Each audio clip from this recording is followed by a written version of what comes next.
Dear students, very good morning.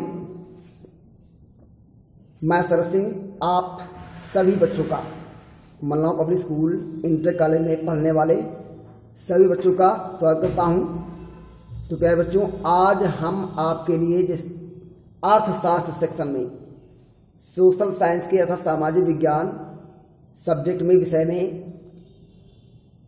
अर्थशास्त्र के section में चैप्टर 1 लेकर के आए हैं। और देखो, इसके हमने सभी महत्वपूर्ण शब्दावलियों को हम आपको समझा चुके हैं और ऐसी उम्मीद मैं करता भी हूँ कि सारी शब्दावलियाँ आपको समझ में आ गई होंगी। ठीक है, और इन शब्दावलियों को ध्यान से आपको सुनते रहना है, वीडियो को बार बार देखना है ताकि सारी की सारी जो शब्दावलियाँ हैं आपको चैप्टर से समझ में आ जाए। तो अब देखिए, ऊपर आपकी स्क्रीन पर दिखाई दे रहा है, ऊपर स्क्रीन पर आपको दिखाई दे रहा है, लिखा है NCERT जोन। क्या लिखा हुआ है बताओ? लिखा हुआ है NCERT जोन लिखा हुआ है, अर्थात ये NCERT जोन के क्वेश्चंस हैं। और इसके लिए हम आपको ज़्यादा नहीं, केवल 3 क्वेश्चन आपको समझाएंगे।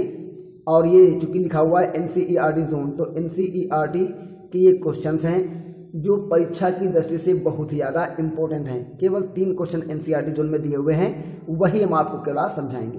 ठीक है, तो प्यारे बच्चों देखो, क्वेश्चन नंबर 1-2 दिया हुआ है कि सामान्यतः किसी देश का विकास किस आधार पर निर्धारित किया जा सकता है। सामान्यतः किसी देश का विकास किस आधार पर निर्धारित किया जा सकता है। तो आप जानते हो, देखो कुछ देश विश्व में, कुछ देश जो हैं वो विकसित देश हैं, कुछ देश विकासशील देश हैं और कुछ देश ऐसे हैं जो अल्प विकसित है अर्थात अविकसित हैं, है ना।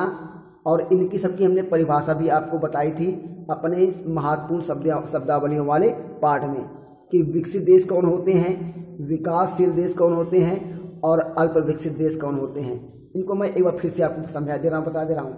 तो विकसित देश वे देश होते हैं जिन्होंने अपने देश में उपलब्ध समस्त संसाधनों का भली प्रकार से, है ना, भली प्रकार से यूटिलाइज कर लिया है, भली प्रकार से, अच्छी प्रकार से यूज़ कर लिया है और अच्छी तरीके से यूज़ कर रहे हैं। किसके माध्यम से? तकनीकी के माध्यम से, तकनीकी ज्ञान के माध्यम से।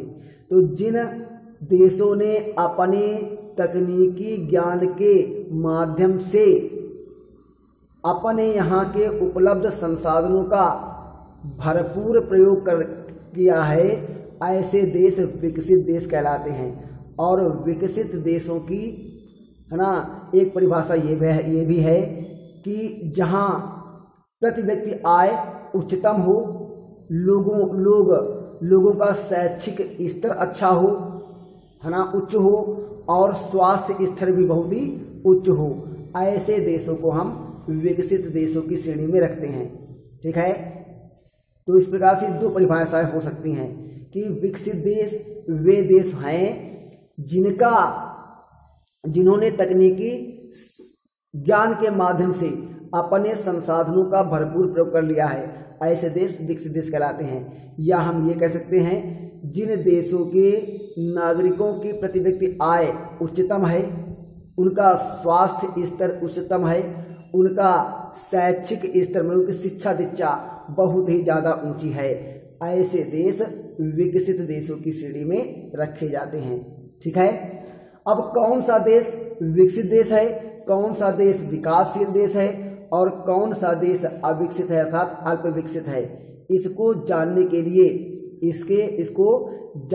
लिए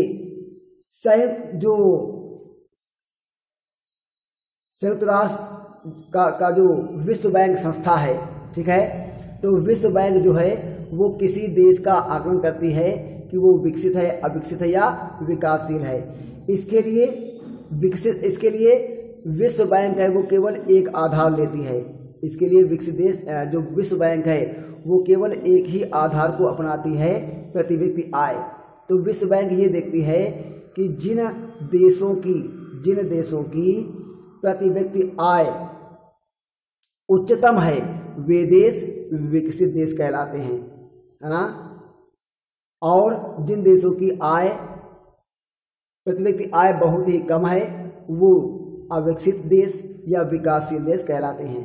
तो प्यारे बच्चों, जो वैसे तो अगर तो जो विश्व बैंक है वो इस तरीके से देशों का मापन करती है कि कौन सा विकसित है कौन सा अविकसित है, कौन ज़्यादा संपन्न है कौन ज़्यादा संपन्न नहीं है। तो जिस देशों की आय प्रति व्यक्ति आय उच्चतम होगी वो संपन्न देश माने जाते हैं, और जिन देशों की प्रति व्यक्ति आय निम्न होती है उन्हें गरीब देशों की श्रेणी में रखा जाता है। ठीक है, लेकिन प्रति व्यक्ति आय जो है वो एक देश का दूसरे देश से तुलना करने के लिए सही मापन नहीं है। इसके लिए दिया गया है क्या कि सामान्यतः किसी देश का विकास किस आधार पर निर्धारित किया जा सकता है। तो नंबर 1 दिया है प्रति व्यक्ति आय, नंबर 2 दिया है औसत साक्षरता दर, और लोगों की स्वास्थ्य स्थिति या सभी। तो ये प्यारे बच्चों इसका जो राइट आंसर है वो है उपर्युक्त सभी, क्योंकि देशों का मापन करने के लिए एक देश की दूसरे देश के साथ में तुलना करने के लिए ये तीनों ही चीज़ें इम्पोर्टेंट होती हैं। कौन कौन सी? प्रति व्यक्ति आय, औसत साक्षरता दर और लोगों की स्वास्थ्य स्थिति, है ना। ये तीनों ही चीज़ें देखी जा सकती हैं, क्योंकि ये आवश्यक नहीं है कि किसी देश की प्रति व्यक्ति आय बहुत ज़्यादा है तो वहाँ पर लोग शिक्षित भी बहुत ज़्यादा होंगे और स्वास्थ्य की स्थिति भी बहुत अच्छी होगी, है ना। तो इसके लिए तीनों चीज़ें देखी जाएंगी, प्रति व्यक्ति आय, औसत साक्षरता दर और लोगों की स्वास्थ्य स्थिति, ये तीनों ही चीज़ें देखी जाएंगी। तो इसलिए राइट आंसर क्या है? उपर्युक्त सभी। राइट आंसर क्या है? उपर्युक्त सभी। फिर प्रश्न नंबर 2 है कि निम्नलिखित पड़ोसी देशों में से मानव विकास के लिहाज से किस देश की स्थिति भारत से अच्छी है ना।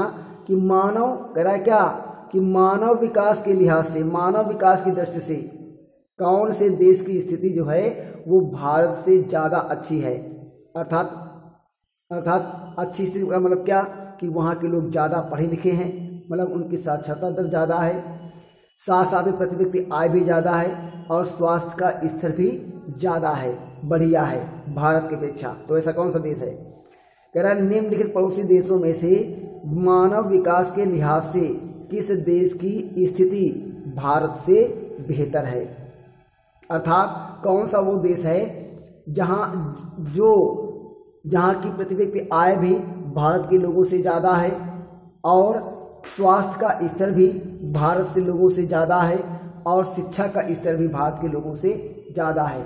ऐसा वो कौन सा देश है? तो 4 ऑप्शन दिए हुए हैं, बांग्लादेश, श्रीलंका, नेपाल और पाकिस्तान। 4 ऑप्शन दिए हैं। तो इसका जो राइट आंसर है वो कौन सा है? श्रीलंका है। राइट आंसर क्या है? श्रीलंका है। अर्थात श्रीलंका एक ऐसा देश है भारत के पड़ोसी देशों में जहां मानव विकास की दृष्टि से लोग जो है वो ज़्यादा श्रेष्ठ हैं। तो वही कह रहा है क्या कि निम्न पड़ोसी देशों में से मानव विकास के लिहाज से किस देश की स्थिति भारत से बेहतर है? तो वो देश है श्रीलंका। वो देश कौन सा है?